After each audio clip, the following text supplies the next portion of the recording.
Hmm, ruangan ini sangat membosankan. Kira-kira kalau desain interior bagusnya gimana ya? Soalnya kalau begini-gini terus bosenin. Ntar teman-temanku malah pada nggak betah di sini. Aku mau coba mengganti interiorku menjadi lebih nyaman dan bagus. Tapi di mana ya? Jurusan mana yang bisa mengubah desain interior saya menjadi lebih bagus? Hmm. Oh, temanku pernah bercerita bahwa desain interior rumahnya dilakukan sama perusahaan tersebut. Aku mau nanya dia dari mana perusahaannya ke temanku. Halo, tadi kan udah nonton tuh adegan videonya. Nah, kalian tahu nggak sih tadi itu tentang apa?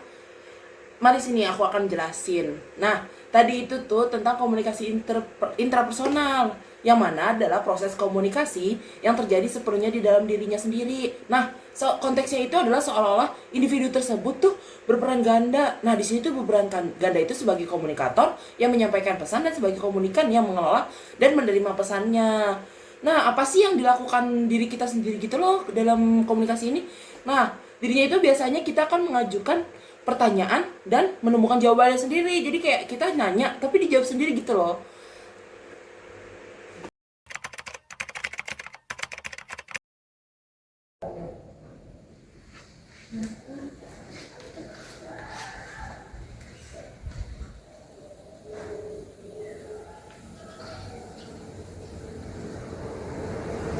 Halo Sal.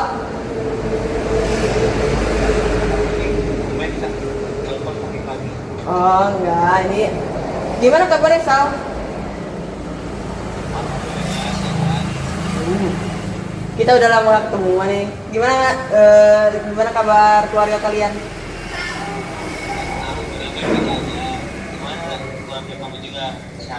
Oh sehat dong sehat.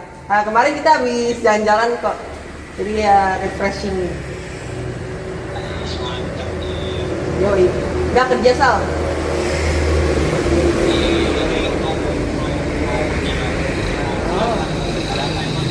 Ganggu nggak? Oh oke oke. Jadi gini Sal, kamu dulu pernah ngedesain rumah kamu kan yang interiornya? Kamu pakai perusahaan apa sih? Iya.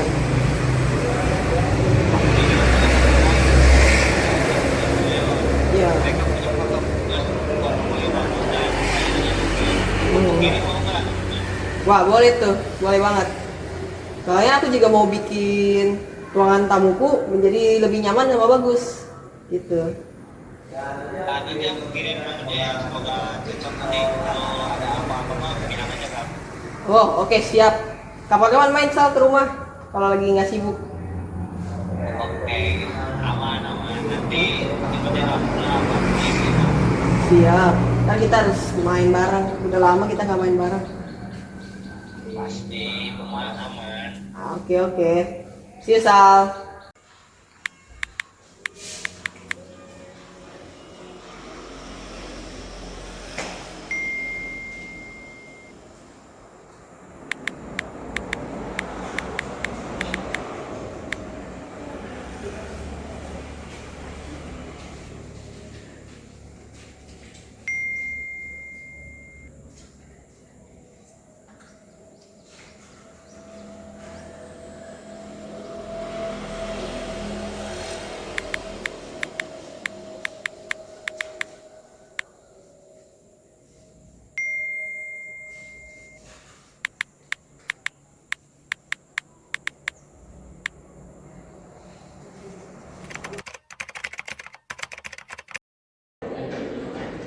Pak Masrul bukan?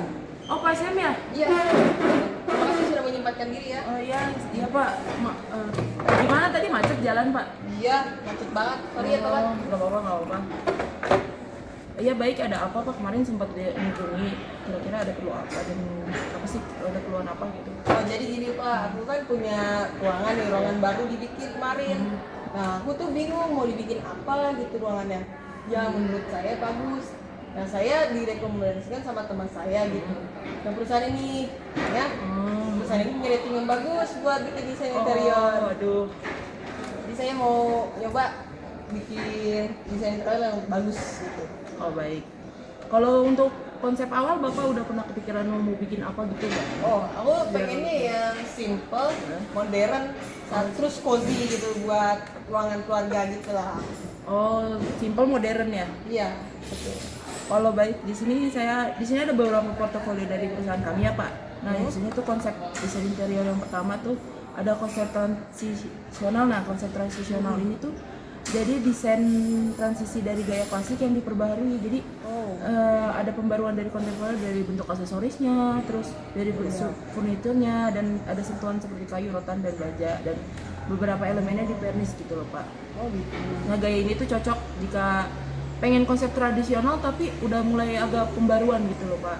Oh seperti itu. Nah terus ada lagi selanjutnya ada konsep modern. Nah untuk konsep modern ini lebih kayak dia lebih futuristik Pak, jadi kayak lebih bernuansa ke barat-baratan gitu. Oh gitu. Ya jadi udah kayak tone-tone rumah yang di Amerika atau di Inggris gitu. Kurang lebih gitu sih Pak. Nah terus selanjutnya ada konsep elektif. Nah di sini konsep elektif itu lebih condong ke arah perpaduan antara perwarnaannya. Jadi warnanya tuh lebih balance gitu. Jadi nggak yang terlalu terang, lebih kayak netral, kayak lebih warna palet warna palet kayak navy gitu lah. Oh iya. Pokoknya warna pastel maaf Pak. Jadi lebih kayak pastel, arah iya. warnanya tuh rata-rata pastel gitu. Nah, jadi lebih hangat, terus lebih cozy juga gitu. Iya. Terus selanjutnya ada konsep kontemporer. Nah, uniknya konsep kontemporer ini yang paling sering dipakai oleh para kalian kita Pak. Oh seperti itu. Ya, jadi konsep kontemporer ini kan kenapa banyak dipilih karena sesuai dengan tren yang tinggi pada saat ini gitu pada saat ini. Nah, kalau untuk Bapak sendiri lebih tertarik yang mana dari portofolio kita ini? Kalau saya suka yang kontemporer ini karena kelihatannya cocok untuk ruang keluarga. Terus cozy gitu, terus yang nggak terlalu ramai lah. Asik gitu. Untuk kontemporer sendiri paling kita bisa akan sesuaikan ya Pak untuk budgetnya dan gitu apa aja nanti kita akan buatkan rancangan biayanya, nanti kita akan sampaikan ke Bapak. Mungkin ada pertanyaan lagi untuk konsep yang Bapak pilih, kayak masukan apa lagi yang gitu? Apa kalau kontemporer gini ada kayak bahan-bahan tertentu tidak Pak? Seperti butuh bahan kayu atau besi-besi gitu? Paling kalau untuk kontemporer sendiri paling kita akan menggunakan bahan yang dari bahan daur ulang gitu sih Pak. Daur ulang. Iya dari daur ulang. Jadi kita akan pakai produk daur ulang kayak paving block kayak ecobrick gitu Pak. Jadi Ecobrick, bukan ya. Ya. Seperti itu. Oh, ramah lingkungan sekali. Wih, bagus ini buat mengajarkan anak-anak saya seperti itu. Oke. Ya tapi nggak semuanya tentang bahan daur ulang, pasti ada yang bahan dari plastik juga ada beberapa, terus ada juga yang dari kayu gitu Mbak, semuanya yang dari ecobrick gitu. Jadi ada kolaborasinya gitu sih. Ya.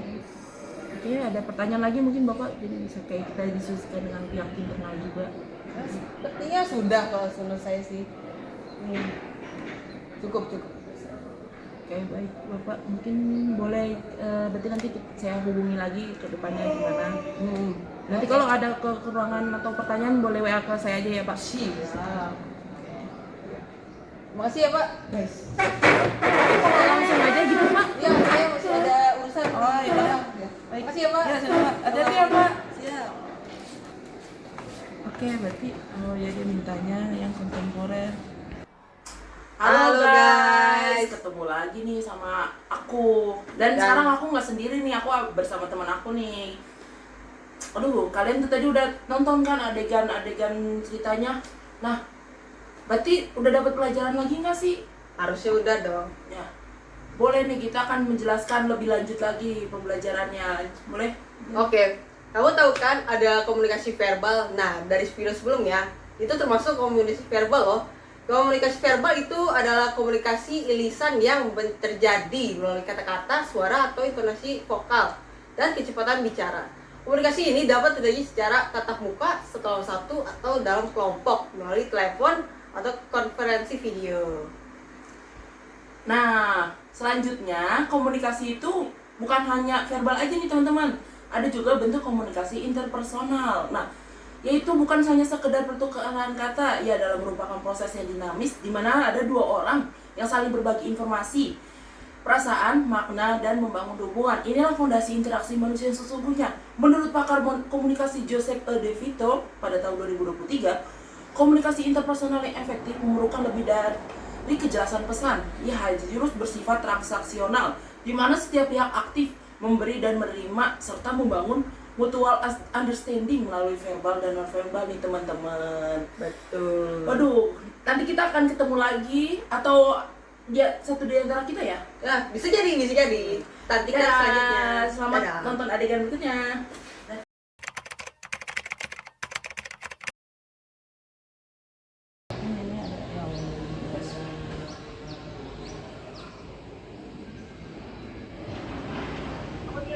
Halo Pak Prin, selamat siang.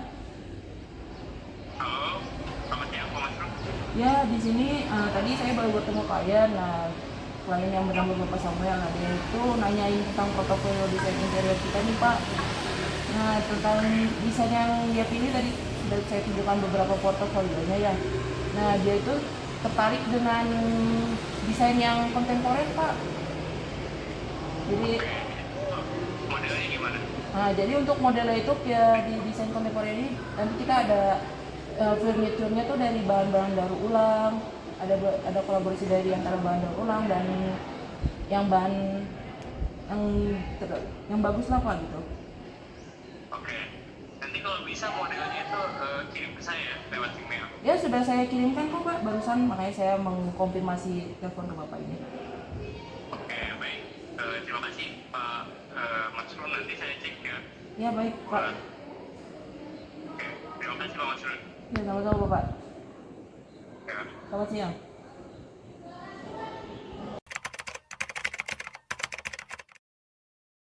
Selamat pagi teman-teman. Jadi hari ini kita kedapatan klien baru dari Pak Masrun. Jadi dia sudah memberi brief mengenai model yang klien kita inginkan. Dia itu ingin desain rumah interior yang simpel juga clean. Jangan lupa juga buat karakternya itu harus bagus. Jadi bukan minimalis ekstrim ya Pak? Betul. Jadi kita itu menerapkan yang bagus.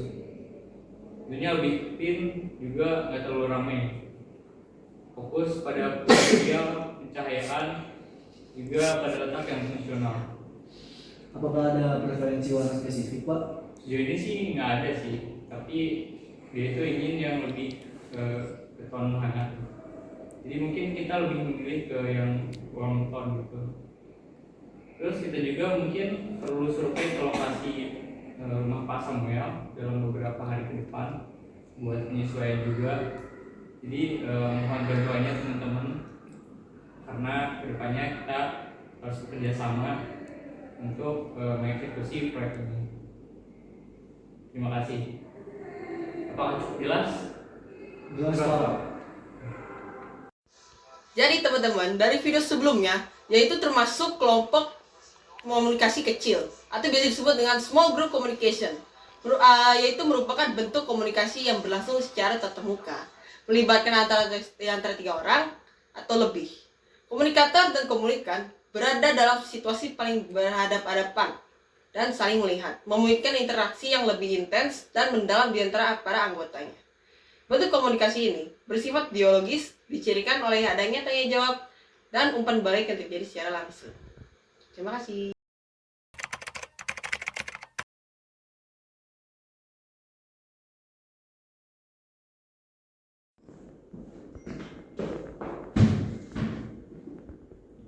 Teman-teman, jadi Pak Asep tidak puas dengan hasil yang kita kirim kemarin. Dia sangat tidak suka dengan yang kita kirim. Jadi bukan kayak minimalis kosong seperti yang kita kirimkan kemarin. Betul. Kita itu terlalu menekankan unsur simpel, tapi itu tidak kosong, teman-teman. Berarti kita revisi total ya Pak? gimana ya? Tapi kita bisa perbaiki sih, mungkin nggak total, tapi ada beberapa part yang harus kita perbaiki supaya Pak Asem bisa suka dengan hasil yang kita kirim selanjutnya. Baik Pak, kami akan mulai dengan whiteboard baru dan sketch revisi kami. Oke, pastikan semua tim bekerja dengan baik, jangan ada kesalahan lagi. Saya tidak ingin tahu. Nah, dari video sebelumnya kan terjadi miskomunikasi kan? Nah, kalian tahu nggak sih miskomunikasi itu apa? Jadi gini, miskomunikasi itu intinya adalah ketika pesan yang kita maksudkan gagal diterima dengan benar oleh lawan bicara, sehingga terjadi kesalahpahaman. Ini bukan berarti ada yang salah atau yang benar, tapi lebih karena adanya celah antara apa yang ada di kepala kita dengan apa yang ditangkap oleh mereka. Penyebabnya bisa macam-macam, mulai dari beda asumsi, pilihan kata yang kurang pas, sampai cara kita menyampaikannya.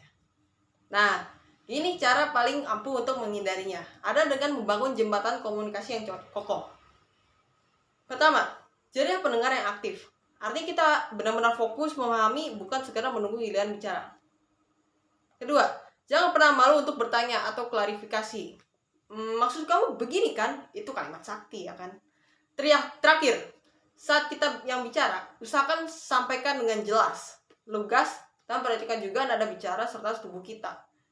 Karena seringkali cara kita menyampaikan pesan lebih penting dari apa isi pesannya. Oke?